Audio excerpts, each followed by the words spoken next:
So, untuk contoh yang kedua, okay, first of all kita kena identify ayah. Okay, ayah ni apa? Ayah ni adalah rantaian karbon yang terpanjang. Okay, so kita tengok. Okay, andai kata kalau kita bermula dari sini, ini akan jadi yang pertama, ini kedua, ini ketiga. Okay, so dekat sini kalau kita ikutkan, rantaian karbon kita boleh ada 3. Okay, yang pertama ini. Yang panjang ini. Ini yang pertama. Yang kedua, boleh jadi daripada sini naik ke atas. Okay, itu yang kedua. And then yang ketiga boleh jadi juga daripada sini turun ke bawah. Macam tu. So dia akan ada 3 pilihan. Cumanya awak perhatikan, di antara ketiga-tiga pilihan kita tadi, bilangan karbon dia, rantaian karbon dia sama, iaitu 3. So awak buat macam ni ada 3. Betul? Awak buat macam ni naik ke atas ada 3. Awak buat macam ni turun ke bawah pun sama, ada 3. So nak pilih yang mana? Nak memudahkan awak pilih yang ini. Okey. So kita pilih yang itu, kita highlightkan dulu. Okey, kita highlightkan dulu. Okay, ingat awak akan ambil yang ni tau. Okay, so awak ambil itu sebagai awak punya ayah. Betul? Okay, sekarang ni kita nak bagi nama letak dekat ayah ni pula. Okay, so ini kita tahu ini adalah ayah awak. Okay, so ini adalah ayah. Okay, sekarang ni kita nak bagi nama dekat ayah ni pula. Okay, ayah ni ada berapa karbon? Ada 3 karbon. So berdasarkan penamaan dan berdasarkan akronim yang selalu awak hafal tu, kalau ada 3 karbon, nama dia apa? Mama, papaya. Papaya tu apa? Ya, ini prop. So nama dia akan jadi propana.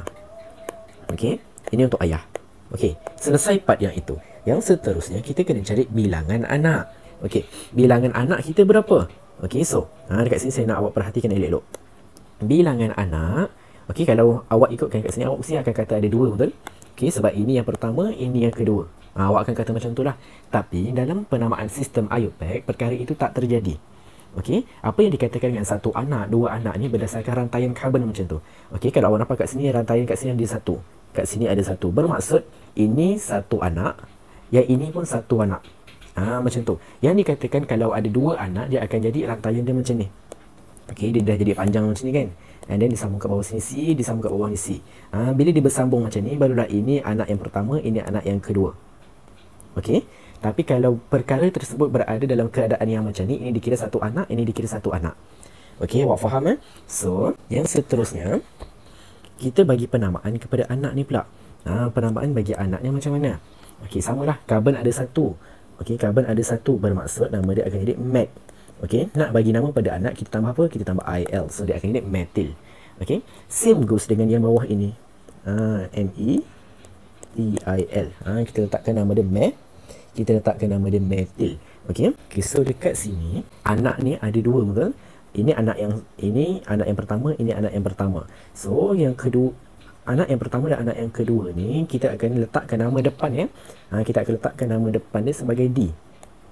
Sebagai D. Kenapa D? Sebab walaupun awak tengok situasi dia tak sama dengan yang ini situasi dia tak sama dengan yang ini, tapi disebabkan anak dia terpisah. Anak dia terpisah, ini yang pertama, ini yang kedua. Walaupun dari segi penamaan nama dia memang metil. Memang metil, yang ini dia merujuk kepada 1 sahaja karbon. Tapi dia masih tak lari bahawa dia ada 2 anak. So bila dia ada 2 anak, berdasarkan sistem yang kita dah belajar tadi, berdasarkan kaedah yang kita dah belajar pada awal-awal tadi, kita akan letakkan D. Kenapa D? Sebab dia merujuk kepada bilangan anak tu ada 2. Okey, saya harap awak kat sini clear Okey, tapi awak jangan risau, nanti saya akan explain further untuk soalan-soalan yang lain pula. Okey, kita dah cari kita dah cari ayah, anak dan juga bilangan anak. Yang seterusnya kita kena cari alamat anak pula. Okey, alamat anak, awak tengok ikatan karbon ni dia berada pada alamat nombor berapa? Kalau awak tengok kat sini, dia diikat pada karbon nombor 2. Okey, bermaksud alamat dia adalah 2 lah. Okey, so kita dah cari semua maklumat. Sampailah masanya untuk kita nak bagi penamaan kepada dia. Nak bagi penamaan kepada dia, ingat, pertama sekali kita kena letakkan alamat dia. Okey, alamat dia nombor berapa? Alamat dia nombor 2. So letakkan nombor 2. Okey. And then selepas kita letakkan alamat, kita kena nyatakan bilangan anak. Okey, bilangan anak ada berapa? Bilangan anak, kalau awak tengok kat sini ada 2, betul? Okey, sekejap. First of all, okey, saya hampir terlupa. Okey, sekarang ni awak tengok bilangan anak ni, ini yang pertama, ini yang kedua, betul? Tapi bila kita nak buat penamaan, kita tak boleh nak tulis 1 alamat je.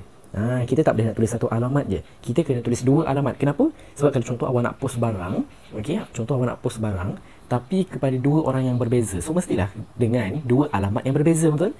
So Ini karbon yang pertama ni awak dah letak alamat 2. Karbon yang kedua ni pun awak kena letak alamat 2 juga.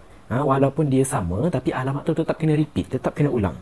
So, dalam sistem IUPAC kata, nombor jumpa dengan nombor, awak kena letak koma. So, dia akan jadi 2,2. Barulah kita boleh letakkan bilangan anak tu pula. Bilangan anak kita apa? Bilangan anak kita ada 2. So, nama dia adalah D ni. So, letakkan D tu. So, awak tulis D. Okey. And then yang seterusnya, kita dah letak bilangan anak. Nama anak pula. Nama anak kat sini. Metil ni. Metil ni. So, letakkan nama anak dia. Dimetil. Okey, letakkan. Okey, kita dah letak alamat, dah letak bilangan anak, dah letak nama anak. Last sekali kena letak apa? Last sekali kena letak nama ayah. Di mana nama ayah apa? Nama ayah adalah propana. Okey, so letakkan propana. Macam ni. So bermaksud nama bagi awak punya formula structure yang kedua adalah 2,2 dimetil propana. Okey, so macam ni lah cara macam mana kita nak kena buat. Okey, so sebagai latihan saya ada beberapa soalan untuk awak. Okey, sebagai latihan saya ada beberapa soalan untuk awak. Awak boleh try jawab. Okey, dan awak jangan risau, untuk video yang seterusnya saya akan pick beberapa soalan untuk tunjukkan kepada awak. Okey, dengan lebih jelas macam mana awak nak buat one by one, step by step macam yang saya dah ajar dalam video-video yang ini. Okey, so ini adalah awak punya latihan. Awak boleh try jawab lah.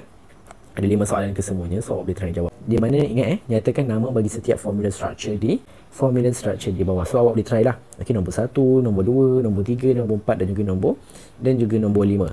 Okey, cumanya untuk nombor 4 ini, maaf. Untuk nombor 2 ini, awak tengok nombor 2 ni dia ada double bond.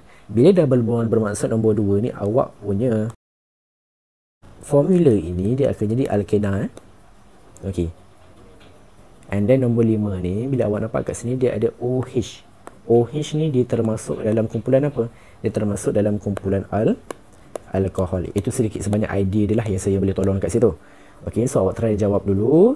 And then dalam video yang akan datang saya akan tunjukkan macam mana kita nak bagi penamaan pula kepada latihan yang saya dah bagi ni. So selamat menjawab.